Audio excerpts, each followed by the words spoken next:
এই জন্যই তো আর কোনো ডাক্তারের দ্বারা যায় না, আপনার দ্বারাই তো যাই। মেশিন ওগুলো কাজই করবে হে। মেশিন বন্ধ হয়ে রয়েছে এতক্ষণ, এখন চালু হয়েছে।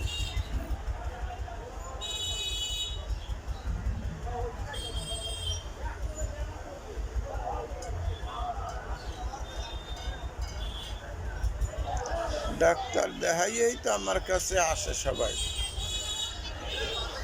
ফেল করে এবার আসে এই হাতে আছে কেমন। এত সীমিত। ওই আর এই ওটাই না।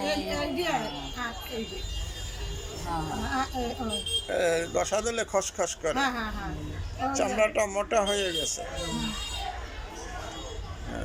এই যে বেশি এই জায়গায় এই ডাইনেতে এই যে কতদিন যাবত? বেশি দিন হয় না।